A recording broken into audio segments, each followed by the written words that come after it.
Ôtez pas tous, bien-aimés frères et sœurs. Bill Gates vole au secours de Dangote. Bill Gates, nous le savons tous qu'il a toujours été un des amis de Dangote.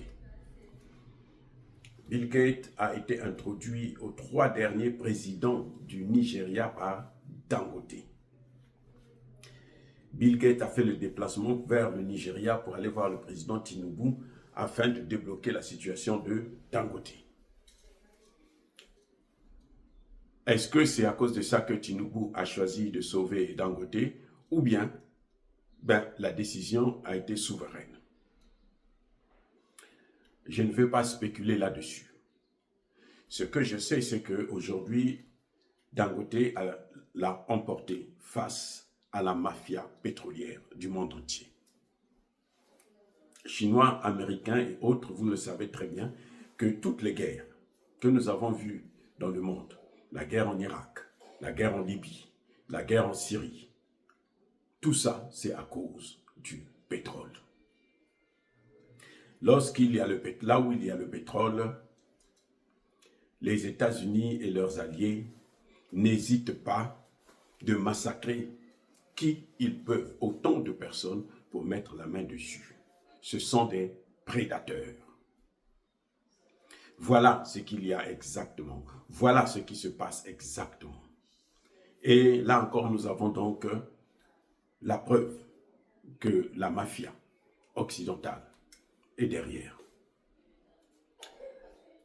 Que Bill Gates vienne soutenir Dangote, c'est une bonne chose. Mais la question qui se pose, c'est à quel prix? En retour, qu'est-ce qu'il va demander à Dangote? Que la mafia s'implique énormément, ardemment dans cette affaire du brut pour la raffinerie de Dangote,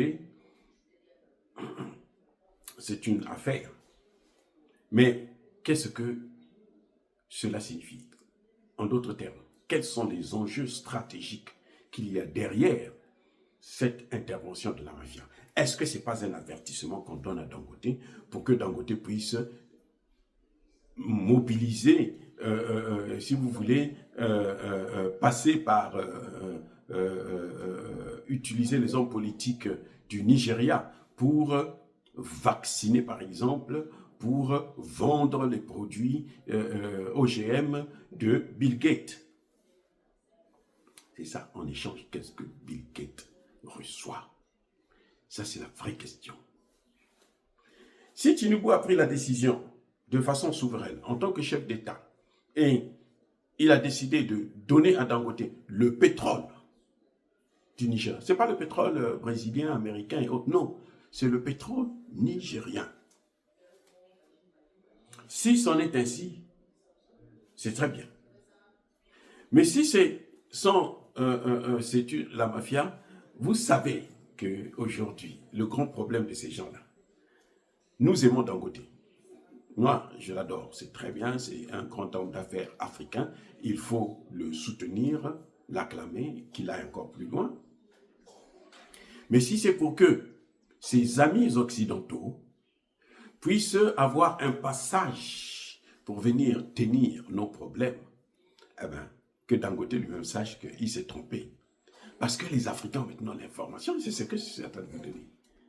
L'information est à la base de tout. Si vous n'avez pas l'information, on peut vous manipuler. Or, les Africains maintenant ont l'information. Nous leur donnons l'information en temps réel. Au nom de quoi Bill Gates va venir intervenir dans une affaire qui concerne le Nigeria et un de ses ressortissants. Au nom de quoi? Est-ce qu'on avait besoin que Bill Gates puisse intervenir pour que cette situation puisse être décomptée? Moi, je dis non. Qui est-il, Bill Gates, pour venir influencer une décision d'un État comme le Nigeria? Qui est-il? Voilà les vraies questions qui sont autour de l'intervention de Bill Gates. Je l'ai dit déjà dans ma précédente vidéo que le président Tinubu a sauvé Dangote. C'est très bien, c'est saluable. Il faut encourager ce genre de choses. Parce que quand vous entendez la concurrence déloyale, pourquoi les Américains gagnent face à l'Europe? Parce que les Américains subventionnent leur agriculture, la santé, la recherche. Ils subventionnent tout. Alors pourquoi nous, on ne va pas subventionner un des grands hommes d'affaires qui a réussi? Pourquoi on ne va pas le faire? Dangote, à lui seul, apporte à l'État nigérien, en ce qui concerne les taxes, près de 200 milliards de dollars chaque année. Dangote seul. Oui, Dangote seul. Il apporte tellement d'argent à l'État du Nigeria que nous devons l'encourager. Mais maintenant, à dire, à voir des étrangers venir se mêler, non, nous, parce qu'on est des amis de Dangote, non. Quand Bill Gates est allé voir Tinubu pour la première fois, c'est pourquoi? C'était parce qu'il est en train de créer un marché occidental pour vendre ces insectes qu'il est en train de produire en Afrique. C'est un grand marché. Vous avez 1,5 milliard d'habitants. Si vous avez ça, mais votre produit, il va marcher. Même si on achète, vous vendez 5%, vous devenez riche. Nous savons aussi que, vous l'avez appris, je crois, si vous n'êtes pas informé, je vous le dis, Bill Gates a rencontré Matt Gims. Pourquoi? Parce qu'il voulait vendre des vaccins, il voulait vacciner les enfants du Congo. Et il voulait qu'une haute personnalité congolaise, une grande star congolaise, puisse apporter sa caution. Donc, quand Bill Gates vient sauver, aider, assister Dangote, c'est qu'il attend quelque chose. C'est quoi? Ça, c'est la vraie question. Maintenant, nous disons à Dangote que nous aimons beaucoup Dangote, parce que c'est un grand homme d'affaires. Il investit beaucoup en Afrique. Il ne va pas cacher son argent dans des paradis fiscaux. Il crée beaucoup d'emplois en Afrique, pas seulement au Nigeria. Je dis bien en Afrique. Nous l'aimons pour ça. Mais nous n'allons pas l'aimer s'il va comploter avec nos ennemis pour massacrer nos enfants à travers des vaccins, des ceci, des cela. Est-ce que cette opération de bloquer la raffinerie, de chercher à paralyser les affaires de Dangote est une situation, n'est pas un avertissement donné par la mafia occidentale qui gouverne le monde pour que Dangote puisse demain travailler pour eux? Ça, je n'en sais rien. Est-ce que Dangote veut aussi demain être le président du Nigeria? C'est son droit le plus absolu. Mais si c'est pour sacrifier les Africains, ça ne marchera pas. Vous avez vu Tinubu. Tinubu a tenté de le faire. Tinubu a tenté de le faire dans la guerre au Niger. Il a été très vite rattrapé par le Parlement nigérien, par la population nigériane. Donc Dangote, il n'a qu'à savoir que ses amis, ils n'ont qu'à se limiter entre eux là-bas dans les affaires, mais ils ne viennent pas pour nous massacrer. Parce que si c'est ça, nous aurons sa peau. Je dis bien, nous aurons sa peau. Quand c'est le peuple qui décide là, il n'y a rien qui peut résister.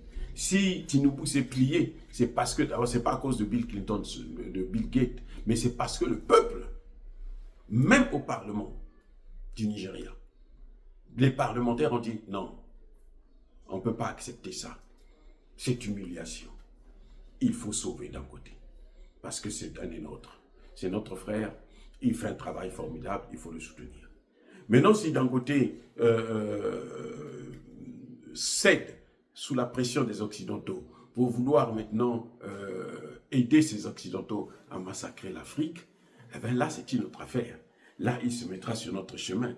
Il sera notre ennemi et nous allons le combattre comme on n'en a jamais fait.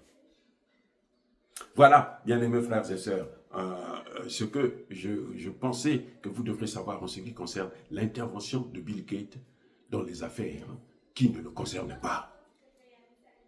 Ses amitiés avec Dangote ne signifient pas que quand Dangote a des problèmes avec son pays, que lui qui est étranger vienne les résoudre. Il n'est rien pour nous. Malgré son argent, il n'a jamais fabriqué l'homme. Parce qu'il ne s'est jamais fabriqué lui-même. Il n'a qu'à d'abord fabriquer des Américains. Après, il pourra venir coloniser les Africains. Dire cela, c'est inciter à la haine ou à la violence. Non, encore une fois de plus, bien-aimés frères et sœurs, je persiste et je signe. Soyez bénis et abondamment bénis par le Dieu de Kémité, par nos ancêtres angélisés. Mais que tous ceux qui persécutent le continent africain, le pillent et le déstabilisent, qu'ils soient noirs, blancs, chinois, arabes, juifs, indiens ou qui qu'ils soient punis, maudits, foudroyés, neutralisés, écrasés, effacés par le Dieu de Kémité, par nos ancêtres angélisés.